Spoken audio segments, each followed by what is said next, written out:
आगे। और इस वक्त भूपेंद्र यादव प्रेस कॉन्फ्रेंस कर रहे हैं, सीधे आपको लिए चलते हैं। नियम के विरुद्ध है और हमारा कहना है कि जानबूझकर बिहार में लंबे समय तक ये किया गया, बल्कि बिहार में जो कुर्मी समाज के जगह पर, कुछ जगहों पर कुर्मी में तो केवल छोटा नागपुर मंडल ऐसा ही प्रमाण पत्र दिया जा रहा है, जिसके कारण उस समाज के लोगों के, जो हमारे ओबीसी समाज के लोग हैं, उनको काफी दिक्कत की स्थिति आ रही है। पंजाब में कमीशन ने अपनी 27 मई की जो दौरे की रिपोर्ट कमीशन की अगर आप पढ़ेंगे तो उसमें ये ध्यान में आता है कि पंजाब सरकार में जितना आरक्षण पिछड़े वर्ग को चाहिए वह आरक्षण पंजाब सरकार में नहीं दिया जा रहा। पंजाब में एक बड़ी संख्या ओबीसी समाज की है जिसका हक बनता है सुप्रीम कोर्ट के निर्णय के हिसाब से कि 27% आरक्षण दिया जाए, लेकिन पंजाब में केवल 12% ही आरक्षण दिया जा रहा है।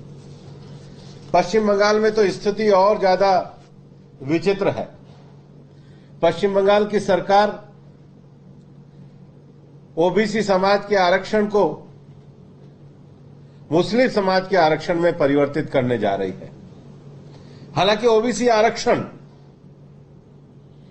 ये किसी धर्म में भेदभाव नहीं करता, लेकिन पश्चिम बंगाल सरकार इस भेदभाव को बढ़ावा दे रही है। पश्चिम बंगाल के अगर आप आंकड़े देखेंगे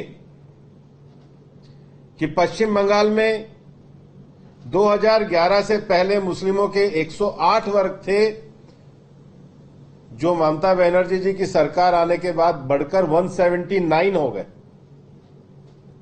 जबकि हिंदू वर्ग की संख्या जो केवल 55 थी वो केवल 6 ही बढ़ी।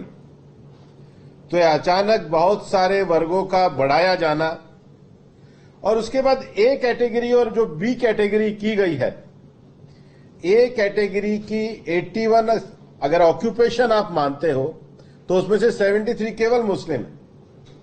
तो जो मूल ओबीसी समाज है बंगाल का, जो मूल ओबीसी समाज एक लंबे समय से बंगाल में सामाजिक और शैक्षिक रूप से पिछड़ा हुआ है, उस सामाजिक और शैक्षिक रूप से पिछड़े हुए वर्ग को और उसके आकांक्षाओं को, उसके आगे बढ़ने के विषयों को बंगाल सरकार द्वारा रोका जा रहा है। मेरी बंगाल सरकार से, मेरे पंजाब सरकार से, मेरे राजस्थान सरकार से और उसके साथ ही साथ अन्य सरकारों से यह सीधा प्रश्न है कि क्यों ओबीसी समाज को, जो एक आरक्षण का विषय है, उससे वंचित रखा गया है। मुझे लगता है कि ओबीसी समाज का आरक्षण ये उनका एक संवैधानिक अधिकार है। भारत सरकार ने प्रधानमंत्री नरेंद्र मोदी जी के नेतृत्व में इस कमीशन को संवैधानिक आयोग का दर्जा दिया है, और आज संवैधानिक आयोग ने अगर अपनी इस प्रकार के पत्र राज्य सरकारों को लिखे हैं तो इस बात का दर्शाता है कि बंगाल, राजस्थान, पंजाब, बिहार सरकार ओबीसी समाज के आरक्षण, उनके बच्चों को आगे बढ़ने के अवसरों को लेकर के गंभीर नहीं है।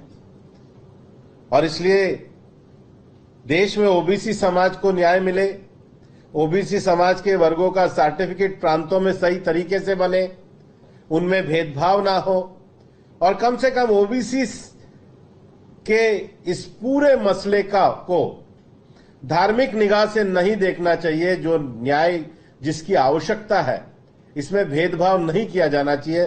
जो बंगाल सरकार के द्वारा विदाउट एनी रीजनिंग नए वर्गों को केवल तुष्टीकरण के लिए जोड़ा जा रहा है, वो संविधान की भावना के खिलाफ है। और हम अलग अलग राज्यों में जो ओबीसी समाज के वर्गों के साथ जो भेदभाव हो रहा है उसकी निंदा करते हैं, और हमारे को लगता है कि इन राज्य सरकारों द्वारा इनको न्याय देना चाहिए।